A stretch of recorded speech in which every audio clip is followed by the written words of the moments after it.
give a warm AGF welcome to Mr. Bill Somerville.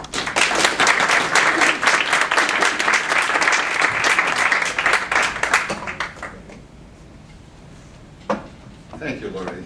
It's delightful to be with you today. I think many of you are probably familiar with Malcolm Gladwell, the author with the New Yorker magazine. He prolific writer. He's written some books recently. One of his books, a recent book, is The Outliers, in which he talks about successful people, what it takes to be successful. People like Bill Gates, Fisher, the chess master, or the Beatles. And what he found that's fascinating, with each of them, it took 10,000 hours of practice to get to where they are now and the level of success that they enjoy now. I smile because, as Lori pointed out, I have been in this business 50 years and I have my 10,000 hours. I also have my ideal job. We in philanthropy are trying to focus on how to do significant things with limited funds. But what's interesting is I was looking up with the Foundation Center about Arizona. Over a recent 11-year period, your foundation giving doubled. And what the Foundation Center came to me and said, you know, that 11-year period seems to be a magic thing, that philanthropy through foundations, professional philanthropy, is doubling every 11 years. That's so the word limited maybe takes on a relative form, if you will. I'm honored to be here with you. And my main message to you today is to be entrepreneurial in the work that you do. Wouldn't it be exciting if the philanthropic dollar in our society was the entrepreneurial dollar? The dollar that took chances, the dollar that took the risks, the dollar that tried to make things better through ways that others people are moving. Wouldn't that be exciting? I'd like to talk about 5 ways to be entrepreneurial. They are good timing. They are risk-taking, being willing to take risks, an investment mentality, and trust and compassion. It's fascinating. In foundations, we tell people that when they apply to us, we have a schedule. And what I've found is that schedule is another term for at our convenience. If you look at it carefully, if you give money quickly when it's needed, you can have greater impact. My friends, impact is the bottom line in philanthropy. It means something positive happening for a better community. So impact is what we all want. That's the sign of quality in philanthropy today, is having impact. And if you give money when it's needed, you can have greater impact than if you wait for it to become a crisis or something of that nature. There's it takes now 26 hours on average to apply to a foundation in the United States. Foundation Center estimates that in the next 5 years, it'll take 4 times that amount of time to apply to a foundation. That's an enormous amount of paperwork. I don't care whether you're online or whether it's hard copy or what, but this is an enormous amount of bureaucracy that we're creating. And we've got to give that thought of whether that amount of paper is necessary. What we're doing in some cases is funding paper, not people. In other words, if it sounds compelling, we fund it. But you're really looking for leadership is what you are in this work. There's a story I want to tell you about somebody that gave us some money a while back, the foundation that I manage, and said, spend it on education. In my naivete, it was $100,000. And in my naivete, I wrote to 44,000 teachers in the San Francisco Bay Area.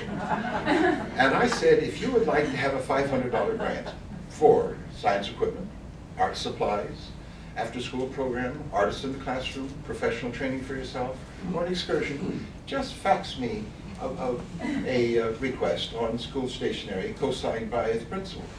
Someone said, Somerville, you're not still using a fax machine, are you? I said, yeah, we are. Well, we've been doing this to the tune of about $8 million so far. The teachers love us. They have no idea who Bill Somerville is, or Philanthropic Ventures, or you just send it to this phone number and you get a grant. All of our grants at the foundation I manage are given in 48 hours. So the teachers get these grants in 48 hours. There are some young people that have copied us. It's called Donors Choose. It's a wonderful program. And it's very different because you're not sure when you're going to get the grant or if. But with us, it's about 100% that you will get a grant. And the teachers love it. Now what we did is we went to social workers that work with abused children. And we said, we'd like to strengthen the ties between you and the children that you're working with. And so up to $250, we'll fund anything you ask for. A dress for the prom, a bicycle, a jacket, a ticket to the football game. Whatever that social worker feels is necessary to strengthen the ties between herself and the youngsters she's working with. We don't stand in judgment of it. 48-hour turnaround to get those grants. So, I'm having lunch with a juvenile judge. I said, do you ever have kids come before you that have need for minor dental work or glasses or something like that? He says, of course I do. I said, well, we ought to give you a grant. You can't give me a grant. I'm an elected official. And I love those kind of challenges.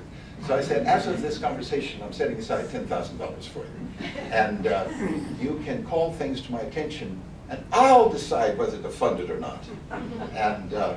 And we've been doing this now for about 12 years with all the juvenile judges in the San Francisco Bay Area, large area, 7 million people. And we set aside $10,000 for them at a time. In one case, the judge chooses to buy teddy bears for adoption day, and they give each of the kids a teddy bear. One of the quality factors in philanthropy is being first funder, to be there when it counts. And it takes that good timing, and it also takes your willingness to give it a try. So we get into the category of risk, which is venture philanthropy.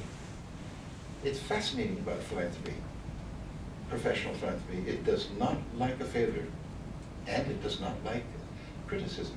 Why are we so thin-skinned in this business? This is crazy. Because we are in a very, what venture means is, in your professional opinion, is it worth a try? Even though it might not work. I'm advocating for every foundation to set aside money for a venture fund. If something comes before you that looks crazy, normally you would just dismiss it. Give it a try. Now, we often use the word failure. In other words, if it doesn't work, it's a failure. No, it's not. It's a learning experience. If it didn't work, something went wrong. And if you can figure out what did go wrong, you are better a funder because of it. So the venture philanthropy idea is very, very important. I started using the term in the early 1980s, and it's used all over the country. But I'm really not think that we're really taking many risks in philanthropy. We're really scared of failure. But it's not, try to avoid that term if you can. It just didn't work out the way you wanted it to. But most of the time, and many times, it's a home run. There's the story of a fellow that came from Israel to New York to dance seriously. And he migrated to Palo Alto, Stanford University, Palo Alto. And he started a dance company and invited me over. And we had already funded 2 dance companies. And a dance company works with wealthy women and their daughters, and I wasn't too interested in another dance company. And he said, will you fund us? I said, no. He says, why not? I said, do you work with low-income kids? He said, no. I said, I'll see you later. He phones me on Friday, and he says, if you give me $10,000, I'll take 30 kids from East Palo Alto, Stanford, Palo Alto, East Palo Alto, a community of 40,000 low-income, mainly Hispanic people. And he took, and so I phoned up a donor who I knew was interested in youth. And I said, this guy is willing to risk. He's willing to venture and do something he's never done before. And she said, okay. I phoned him back. I said, you have your money. Now, isn't that interesting? There's a 5-minute turnaround. When I'm talking to him, I phone the donor, I phoned him back and I said, you have your money. He took the kids for the summer and they took to it like ducks to water. And he said at the end of the summer, he said, I'll take 60 kids for the academic year if you give me 15,000. I was turning into his fundraiser. And he's taken thousands of kids over the years. What's interesting is we have reason to believe that we have almost no pregnancies with those girls. Now, isn't that fascinating that we tackled a major social issue with dance? Give it a try. This is where you can venture. He was willing to venture and try something he had never tried before, worked out beautifully. The donor was willing to venture, and we as a foundation were willing to venture with this guy because we weren't sure that this was going to work or he knew what he was talking about. So that's where I, in the 80s, started coining the term venture philanthropy. And I coined it after venture capital people, because I watched them. They got out of the office and they look for good people and they invest in them and they look for a good return in terms of profit. Isn't that what we do? Get out of the office and look for good people and invest in them and look for a good return in terms of impact. That's our return on investment, is impact. I want to see if we can change the way we look at the work we're doing sometimes, because we are really investing in good people worthy of that investment. We're not giving money away. How much do you give out? What do you give away? We give away.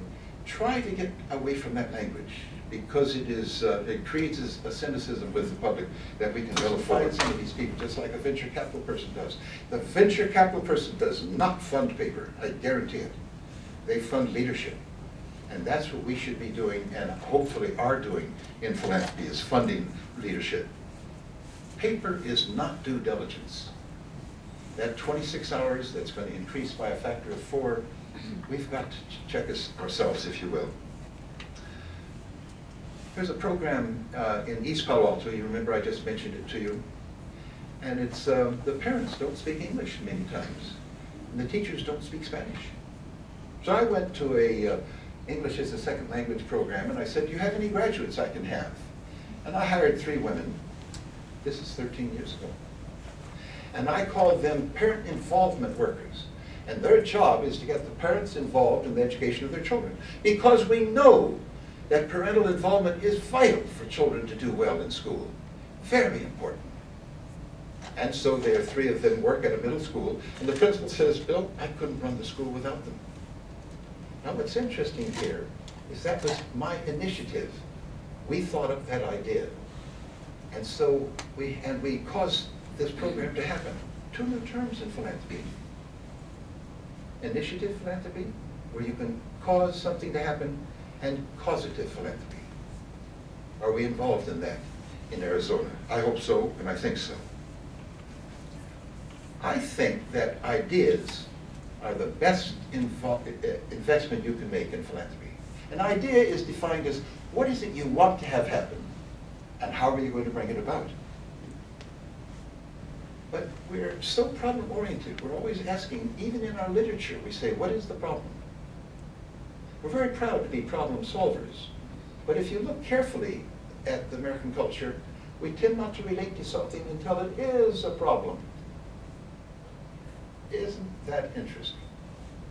How about if in philanthropy we can get ahead of the game and get people in a positive frame of reference and get them to think of ideas rather than what are we going to do about this problem or this crisis? Now that brings us to a term that we don't hear much in philanthropy, and it's called trust. Isn't that fascinating? When you read the literature, you don't see the word trust. It's looked at as naive or reckless or careless. What do they expect us to do? Work with people we don't trust? It's odd about this, that we are so careful in using the term trust. Some people see it as almost as a pejorative. There's 4 kinds of trusts I urge on you. One is trust yourself. Trust your intuition. As the kids say, give yourself some slack. And be willing to try some things. Be willing to venture. And if it's based on trust, then go ahead and venture. Trust your staff. You wouldn't have hired them unless you could trust them. But if you do hire them, trust them. Rather than talk about it, trust them. The third, which is so exciting, is staff board trust. If there is trust, real trust, between the staff and the board can let the staff make the grants. And in large foundations, that's exactly what happens. All large foundations, the executive can give out grants up to $50,000. But I'm suggesting to let your staff be able to make grants. Remember the timing we were talking about? And you can set limits, and the board has an oversight of everything. And if it doesn't like the way it's going, they can change things at any given moment that they want to. But give this a try. It's very exciting. It's what our foundation does, and it works very well, and it gives you a leeway, but it's based on trust. The other is between the board and the staff and the public. It's interesting, the people we work with, we call applicants, supplicants, recipients, or whatever you want to call them. How about colleague? We couldn't do our work without them. We need their ideas, and they need our funds. They are colleagues. And if you stay with it a little bit further, they become friends. And that's what real philanthropy is about. It's very exciting. The other thing that I want to do is see if I can differentiate between compassion and concern. Concern is where you are concerned about poverty, or teen pregnancy, or food, or housing, or jobs, major issues. Compassion is where you get involved in it. Now let me go back to trust again and tell you a story about Larry Purcell, who's an ex-priest in Redwood City, California, and who is one of the best poverty workers I've ever seen in my life. And I've worked with him for years and years and years. I've visited him maybe 50 times just to watch him at work and how his magic that he does in working with a very hard area to work in. One day we were having lunch, and he said, "You know, Bill, that truck that you got us years ago, the one we used to go up to San Francisco to the produce mart and beg food and then bring it back down for programs serving the poor?" I said, "Sure." He said, "Well, the darn thing's worn out." I said, "Well, what does the truck cost?" He said, "I don't know." I said, "Well, find out." And I went back to my office. And that afternoon he phoned me. He says, "I just found out a truck with the elevator in the back that goes up and down cost $44,000. My friends, in 2 hours, a check for $44,000 went up to Larry. Why would I have him fill out any paper at all? Why? If I know him, trust him, and have worked with him all these years, it just doesn't make sense to put him through that mill. And he's been doing it. Now let's go back to compassion. So a couple of weeks later, he phones me and he says, "You know, we got the truck, and you want to go with us sometime?" I said, "Sure." So 5 o'clock one morning, I got down there and we got in the truck, and I had my shirt on that said Catholic Worker House or something like this, and I had my push cart, and we went up to the produce mart, and this is where all the vendors, middlemen are giving out food. And I went up to this one fellow and I said, "You got anything you don't need?" And he says, "Yeah, come here." And he brings me to a vat that's about the size of a ping pong table. It's this thick and it's full of onions. He says, "I got these onions, you know, they got that sprout in them that no one likes. And it means they're too old." He says, "You want it?" I said, "Yeah." We got the forklift and put it in the truck and brought it back down to San Mateo County, and that we used for programs serving the poor for a long time. That's compassion. That's getting involved in the work that you're doing. Give it a try. Get out of the office and meet people as much as possible to stay in touch with compassion. Philanthropy, love of mankind. Isn't that the reason we're in this business in the first place? Let me summarize. My main message to you is to be entrepreneurial in the work that you do, and as much as possible to get out of the office. I've highlighted 5 ways to do this. One is timing, The other is risk. The other is investment mentality. The other is trust. And the other is compassion. So what should you do now? Ask yourself these questions. Do I give myself time to get out of the office? I visited 400 foundations across the land, and people are glued to the computer. Do I give myself time to get out of the office? Am I actively looking for outstanding people with good ideas to invest in? Or am I waiting for the mail? Am I willing to risk with the possibility that things might not go right? I'm not going to use the word failure because that spooks us. But with the possibility that things might not go right, but with also the possibility that we might hit a home run by funding something that looked risky in the first place. Ask yourself these questions. And if the answer is yes, then you have your ideal job.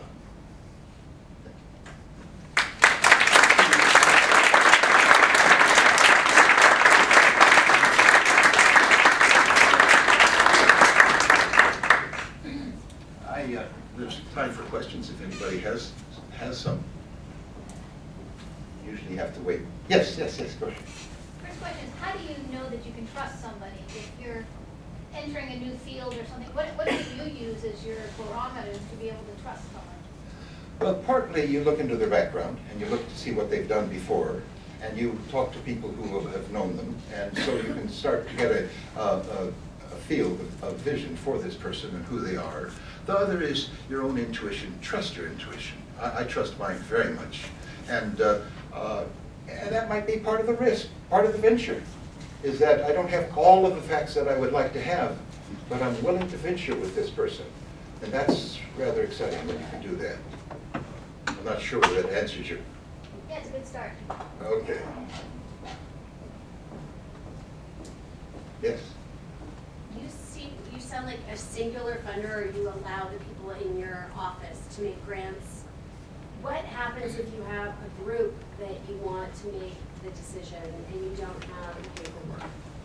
How do you present to a group if you don't involve the paperwork? Well, in some cases, the foundations that I've seen, they set up a system that would choke a cow in the amount of paperwork that they have. And the more you have in that group, the more difficult it is to come to a decision, sort of thing. And I am convinced after 50 years of work that the group decision isn't that much superior to someone like yourself who has a lot of experience in the field going on yourself. So yeah, you give out paper to all of them. I've been to community foundations where they they hire a college student to come in and Xerox for a week. And then they give each a board member, you know those mail boxes that, you know, they're about this size and that size, anybody know those? They're plastic. Well, they give 3 of those to each of the board members. And reading that is like watching grass grow. I mean, it is not the most exciting thing in the world. And besides that, I'm not sure that they do read it. And the whole thing, these processes that we have, we've really got to rethink those. So that if you do have a group, you might want to ask, is it necessary to have a group, or maybe just a couple of people or something of that nature? I've tried all sorts of things. I started a teacher's fund once, or an artist's fund. I gave them each $100,000 to give out themselves. Oh, Lord, they would argue forever. Finally, I would sit with them. I said, all right, you have 15 seconds to make 10 seconds, 5 seconds. And then I actually did force them to make a decision because they were going to talk it to death. They would have just been there forever. But what a thrill to have the teachers give out that money themselves, the artists give out that money themselves. We even started a black fund for black professionals to give out, and they decided they would give it to anybody that benefits the minority community. Well, that's everything we do, so, but give it a try. Those are experimental. That's venture. That's kind of fun. Does it help with your question? It does. Yes? A lot of philanthropy can be about systems change and collaboration and trying to make change in big social issues. So how does a kind of think fast, move fast mentality perhaps apply to some of those thornier ways of investing? They complement each other beautifully. Because when you're into that heavy-duty stuff like policy and what have you like that, sometimes there's what I call critical intervention points, where there's 5 people on this committee, if you will, trying to think of a policy change or something like that. You get to know this one over here, and she says, you know, if only we could, and she'll name off something, but bring in a consultant or bring in, or do whatever the case, they'll come up with the most original things. And I'm thinking, we can fund that. And so here we are, about that big, and their idea is about this big, and we can have an impact with a critical intervention fund. If you get out of the office, you can find these critical intervention points. That's what's exciting, to do that. Piper Fund maybe already does that. You do wonderful work, and it's exciting, the kinds of things that you can do with the philanthropic dollar. Do you realize that you can fund anything that's charitable? It is not in the law that it must be a 501c3. Isn't that interesting? So that what a lot of people do is use us as a private foundation, uses us to do some of the giving that they can't do. And it gives them a leeway that they've never had. So I'm urging private foundations to have funds with community foundations, almost a DAF, a donor advised fund, if you will, and so that they can give out funds with more latitude. It's very exciting, the possibilities of doing that. Your questions? Yes, Charles? When would you transition from the, shall we say, the gut reaction, if you will, type of venture decision, to something that is a little more formal, where you might ask them for a business plan or something like that? Well, if I may, let me continue your question a little bit, and that is, how do I know if something's successful, or if something is possible, or whatever the case may be? Now, I can act as a judge to try to think whether this guy is who's asking for funds and very attractive, and transition to maybe giving him a grant, something, but and then whether it's successful after he's done it. What I do is I trust the person to give me your thinking ahead of time. Sometimes they do need a business plan, and they will put together a business plan, and I know that they're serious and that they know what they're wanting to do. But most of the time it doesn't require that. We want, as if we can stand in judgment of whether this guy can do what he says he's going to do. Be careful. The other thing is that when he's done it, how do I know it was successful? What I do is during the funding period is I meet with him and say, how's it going? And what's most helpful if he will share his difficulties with me, because then I can share those with the rest of the public and let them watch out for these kinds of things.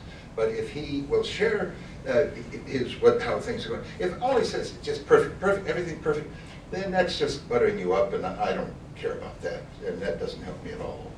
And I'll calm him down. But I'm really interested in how does it work, if you will. And the other thing is be there, because sometimes they come to a crook in the road. And if you're there, you can say what you need, and it turns out to be a little bit more funding. And you can make something possible where they're thinking, oh God, how are we going to proceed? And so it's very important. The serendipity, also the opportunistic things that you can do in this work. You have what I call magic money in philanthropy in America today. And as I said, wouldn't it be exciting if the philanthropic dollar was the entrepreneurial dollar of our society, the change dollar, the dollar that was willing to take risks? So Charles, in some of those cases I would ask, it might be just a risk with that person, but I'm willing to take that risk. And I've learned from taking risks with others how to measure the risk that I'm taking with you, so that it's not a gamble. I don't gamble, but I am willing to risk, and it works. It works very well. Yes. Sorry, me again. So what if you have like a big bet, and I'm gonna talk about like the idea of trust. So Mark Zuckerberg trusts Cory Booker in New Jersey, and before you know it, you have $100 million bet. And the question of, well, what about the community that your trust and bet has just focused on? I don't know what the question is there. No.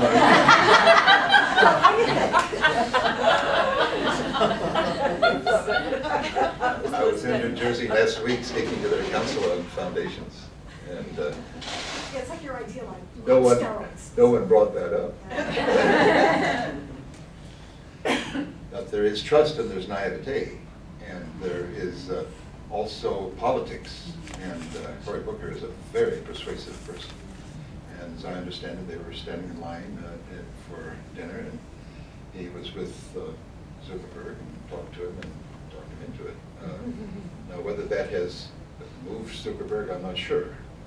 My dream sometimes is for, hello, Somerville, this is Zuckerberg. What can I do for you? So he gives $900 million to the Silicon Valley Community Foundation. It's a donor advised, well, it's actually a supporting organization. And he's then said that he and his wife will give $49 billion to, that's more money than Greece has. I mean, it's just, we're talking huge sums of money here. When it comes down to it, it's no more complicated than what the fund that the Piper's doing right now. It takes some real gut thinking, and that didn't have it. And it's very unfortunate what happened in that with that money. It seemingly disappeared. I'm sure they'll say no, something happened to it or not, but we'll see. It's hard to. There was an article in the local newspaper in the Bay Area about a young man, 25 years old, who dropped out of Stanford and to create an app. He just sold it for $1 billion. Yeah. You know, this stuff is going on, and it's just crazy. If you invest $1 billion, you get $1 million a week just watching television. I mean, just the 5% on the moon. Things are going cuckoo. But what's interesting, and thank you for asking the question, is that we're moving into the millennials. These are people, what, 35 to 45 or whatever the deuce they are. Very interesting people because they do not use probate attorneys. They use wealth advisors. And that's who you want to go to. And that's where you will find the access to these people. They want to do good, but they're tending not to give. But they'll give of the time. They're volunteer crazy. They're a fascinating group of people to work with. Things are changing dramatically. I don't know who's after the millennials that is coming up, but that's going to be fun too. Those young people, very young people, because they know it all. This is the challenge that people like David Packard had with his children, because when you bring the children on the board, they have a total different perspective than the older people on the board. And sometimes you almost want to bring on a psychologist to be with you, because it's an awful lot of stuff going on. But this is the excitement of the work that we're doing. That Zuckerberg $100 million for Newark schools is something for us to look at. Did something go wrong, and if so, what? And how can we not have that happen again? But I think those kinds of things are happening all the time. People give because they know somebody or whatever. I'm trying to say you should give because you're working with an expert, people like yourselves, who know philanthropy and know where the philanthropic dollar can have an impact. That's what's exciting. Any other question? Yes? So you said that we should not be afraid to try things that might not work out. They might be failures, and oftentimes we can learn from things that don't work out that some people might call failures. Do you have any specific examples of where you took a risk that didn't work out and what you might have learned from it? I don't keep track of them that way. People ask me, what's the best grad I ever made? I can't tell you. I have no idea what the best grad is. I do remember a rock sculptor coming to me years ago and asking me for money to buy a big boulder. And,